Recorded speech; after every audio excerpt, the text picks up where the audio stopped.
আলাইকুম, সবাই কেমন আছেন? আশা করি ভালো আছেন। আলহামদুলিল্লাহ আমি ভালো আছি। আজকে মুড়ি দিয়ে চিকেন চপ বানাবো। এই যে মুরগি মাংস সিদ্ধ করে ছিঁড়ে নিয়েছি, টমেটো, গাজর, কাঁচামরিচ, পেঁয়াজ, ধনেপাতা। পুরো রেসিপিটা দেখতে থাকুন। একে একে দিয়ে দেবো সবগুলো উপকরণ। এই যে দিয়ে দিলাম মুরগির মাংস, গাজর, রসুন কুচি, ধনেপাতা, কাঁচামরিচ, টমেটো, পেঁয়াজ দিয়ে এখন মাখিয়ে নেব। লবণ দেব সাথে।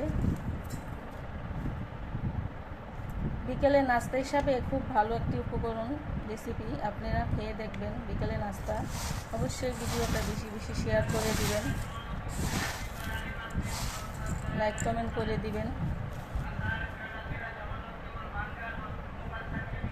সাবস্ক্রাইব করে আমার চ্যানেলের পাশেই থাকবেন। বিকেলে নাস্তা হিসাবে কেউ যদি হঠাৎ মেহমান চলে আসে, মুড়ি থাকলেই হবে। এরকম করে ভেজে বিকেলে নাস্তা হিসাবে দিতে পারেন। মুড়ি দিয়ে চিকেন বড়া।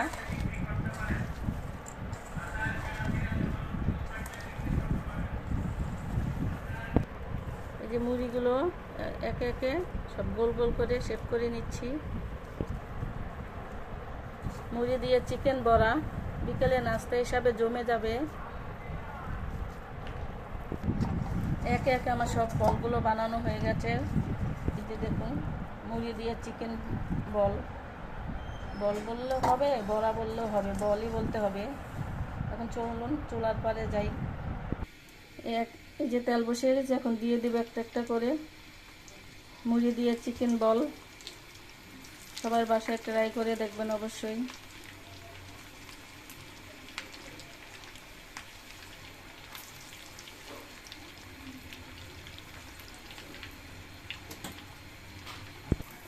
একে একে হয়ে গেল আমার মুড়ি দিয়ে চিকেন বল। সবাই বেশি বেশি ট্রাই করবেন।